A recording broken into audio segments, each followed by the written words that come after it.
Sabe o que um rei em desgraça, um poeta sofredor, o orgulho e a alegria podem ter em comum? Hoje a gente vai mergulhar em 4 textos antigos para descobrir uma única história, uma espécie de mapa surpreendente sobre a experiência humana. Pois é, a pergunta que guia a gente aqui é exatamente essa.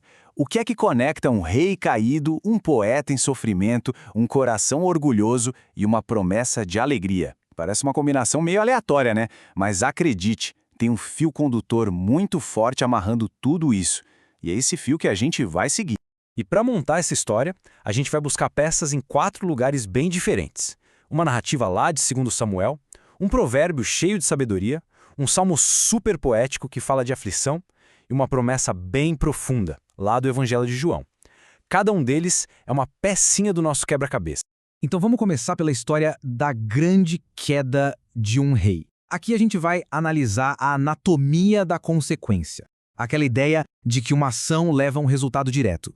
E nesse caso, inevitável. Tudo se desenrola a partir de uma parábola que o profeta Natã conta para o rei Davi. A história é bem simples, direta ao ponto. Imagina só, um homem muito rico, com rebanhos enormes, e outro pobre, que só tem uma única ovelhinha, que ele ama de paixão. Aí o rico, por puro egoísmo, vai lá e toma a única ovelha do pobre para servir a um convidado. É uma história feita para mexer com a gente, né? E a reação de Davi?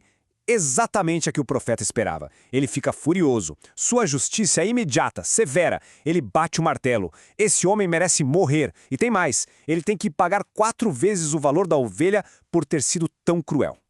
Mal sabia ele que a sentença era para ele mesmo. E aí vem a reviravolta, o momento chocante. Com 3 palavras, Natã revela que a parábola era, na verdade, um espelho.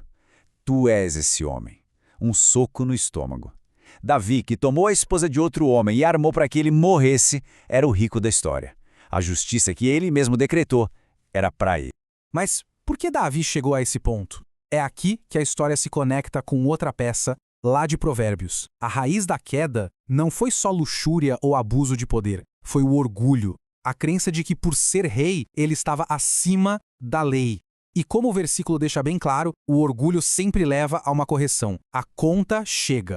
E a consequência vem, e ela é trágica, declarada de forma direta, sem negociação. É o resultado das ações nascidas do orgulho. O filho daquela união morreria. A justiça, nesse caso, é dolorosamente direta.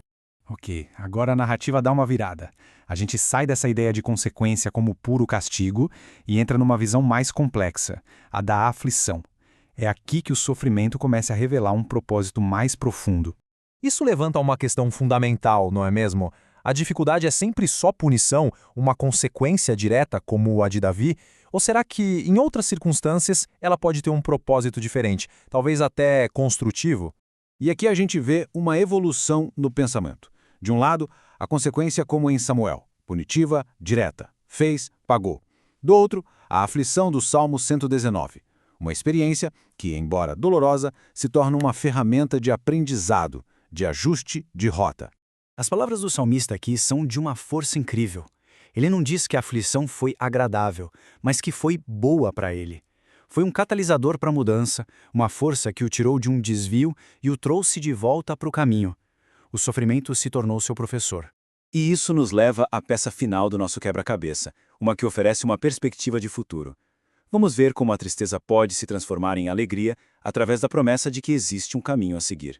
A mensagem central em João 16 não nega a realidade da tristeza.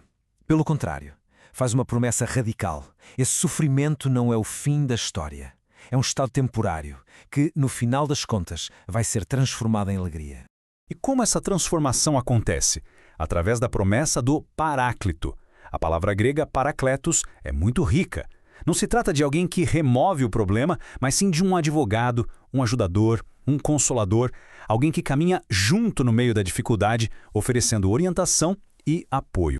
E aqui está a promessa culminante. Ela começa com uma dose de realidade bem honesta. No mundo, vocês terão aflições. É uma garantia. Mas o comando não é para se desesperar, e sim para ter bom ânimo. Por quê? Porque a batalha maior já foi vencida. Isso reformula a luta como parte de uma narrativa de vitória.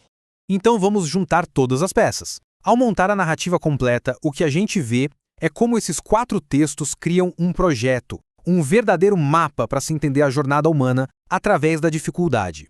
Olha só a jornada completa. Começa com Provérbios e Samuel, entendendo o orgulho e suas consequências através da justiça. Aí o Salmo 119 nos mostra como o sofrimento pode levar à reflexão, ao aprendizado. E finalmente, João 16 reconhece a dificuldade como inevitável, mas promete orientação e uma vitória final.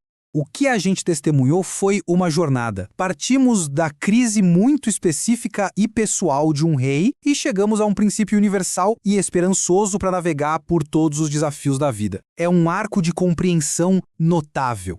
E assim, a gente termina com uma pergunta para reflexão.